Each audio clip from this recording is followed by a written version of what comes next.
Hi, everyone, and welcome to today's episode of Living Strong Adventures. I'm Peter Liciaga, your host, and today we're diving deep into lessons from the mat.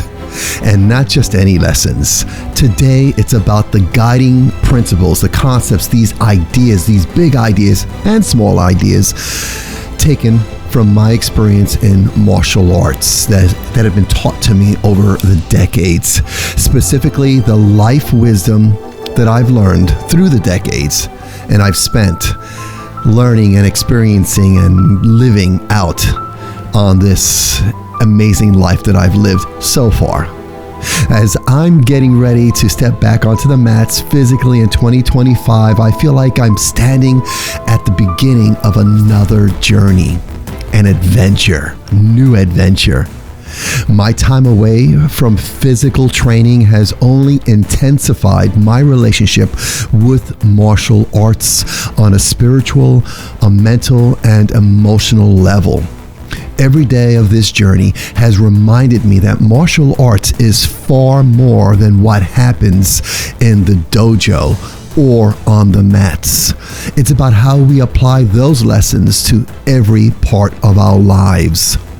This Living Strong adventure I'm on at 63 years old has revealed how my purpose has deepened into something clear, essential, and powerful. And what I'm learning now more than ever is that these martial arts principles are even more meaningful in times of challenge.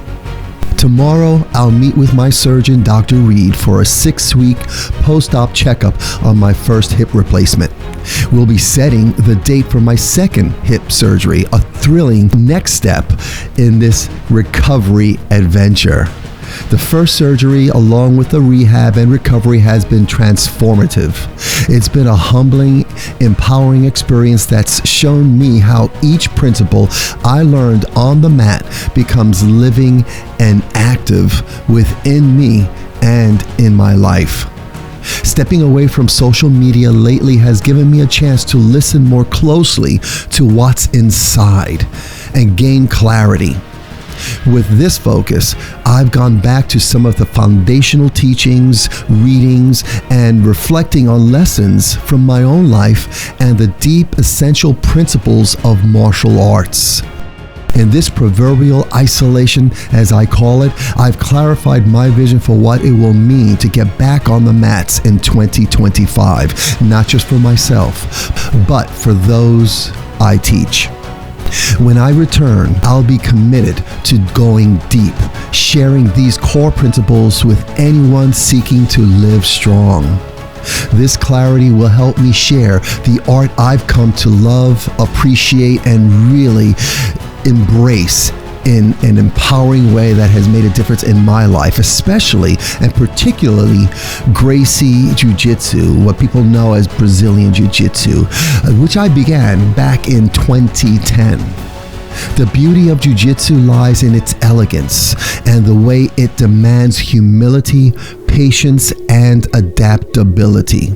These are foundational principles for life, especially in the face of adversity.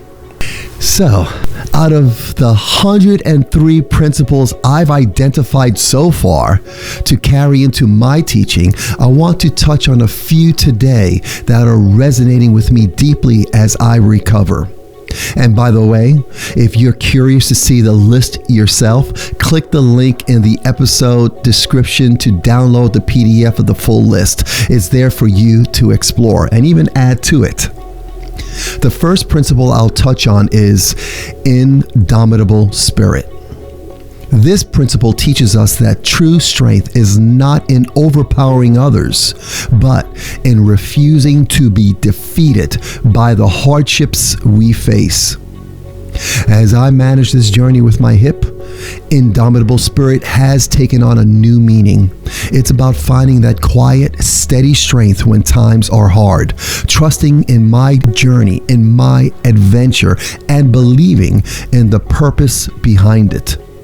Another principle that I lean into each day is centering. In martial arts, centering is about finding balance and remaining grounded. It's also about controlling your reactions and emotions, staying focused even when everything around you feels like it's spinning and it's going crazy.